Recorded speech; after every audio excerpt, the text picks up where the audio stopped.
we're actually running into the third question now. It's facing organisational challenges and responding proactively. So unless there's some other things going back to, I think we'll continue in that vein. Something you want to add to that, Eleanor? Well, for us, one of the things we've added consciously to our thinking about our vision and mission and how we correct is that rather than thinking of ourselves as a service to the people in the community that we think, we are serving, we try to think now more as a community of people who are walking alongside each other depending on where we happen to be in that ministry. So I'm not on one side of the table and the other is on the other side. We're both walking alongside. And so if we can come in that spirit, then we try to have times where we can catch ourselves as to, are we on too much of a task? Are we on too much of a sense of getting the job done and losing the spirit, losing the sense of our calling? And we do that by things like weekly meetings. We do that by one-on-one coaching. We do that with periodic group get-togethers, as Hans was saying, and for us and for me, I think there is, coming from a country where we have over 300 institutions and a big geography and thousands of volunteers, presence is key. Being there is key.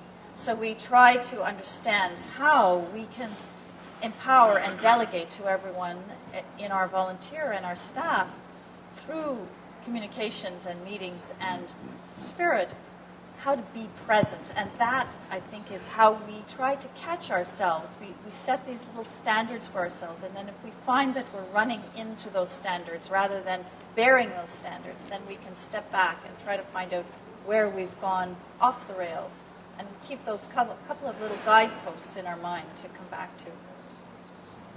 You're really putting a lot of work into looking after people, what you're saying. Some things to add before we go to the panel?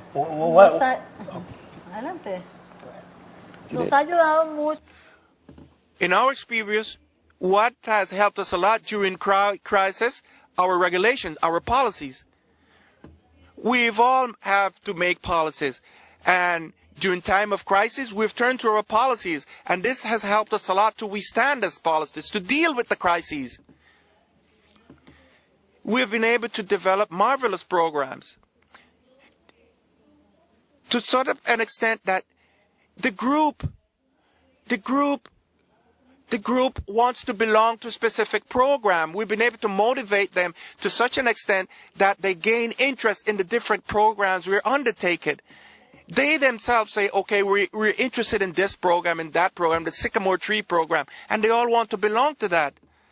Therefore, we have to know what our human resources are, what our financial resources are. On many occasions, we have to give up our dreams in order to concentrate on something more positive. We have to understand what the ministry is all about. And at the same time, look after our own families. There are so many roles we have to play. On many occasions, we have young people who have so many projects in mind. They want to take on so many tasks. Okay, we tell them, okay, you can do it. You have your group to work with.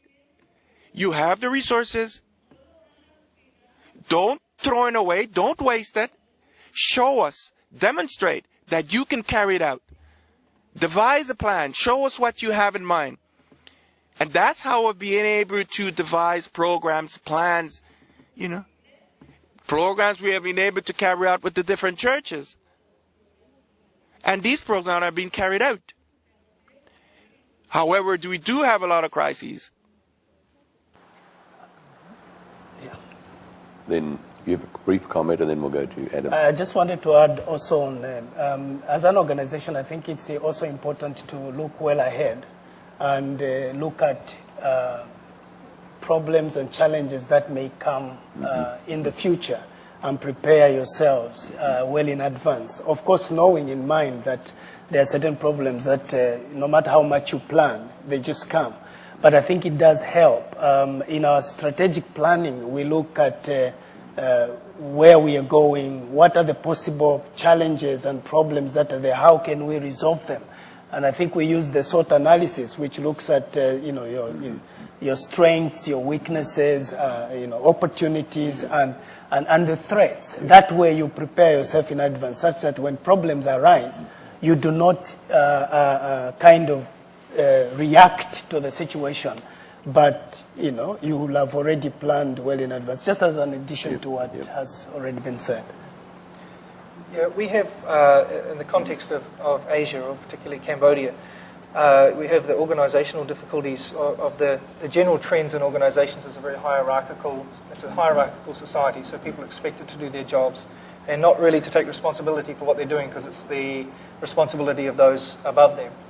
At the same time, we're working in an incredibly fluid environment where the political situation, the prison situation is changing. Many organizations are working in different areas and wanting to branch out. So challenges, both internally and externally, happen on a daily and weekly and monthly basis. But we found that the first step to any success in meeting these challenges is an atmosphere of communication, such as Innocent said early on, that unless people are willing to communicate, your staff amongst you, communicate to those above them, or those who might encounter the challenges, they bring them back and they say, look, these are the challenges. And if they affect the rest of the organization, you take it to the appropriate places. But an atmosphere of communication is an essential first step to addressing any challenges, externally or internally. Common theme, isn't it? Yes. Thinking ahead, being proactive, talking about things. Closing comment on the question? Well, yeah, maybe some two P's, Ian. Two P's being practical and setting priorities. I'm from a country and our office is 6 meters below sea level. So if we stop pumping, we will be wet. So the dikes must be in order. If it is raining, you can just use an umbrella. It's okay. But if you expect a storm, for example, fundraising, other programs coming, or what else,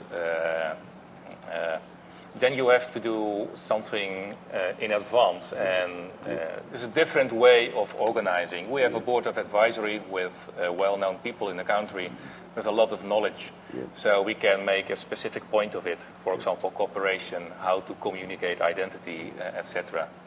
And still, the priority is very important to set the priority and keep to it. Excellent.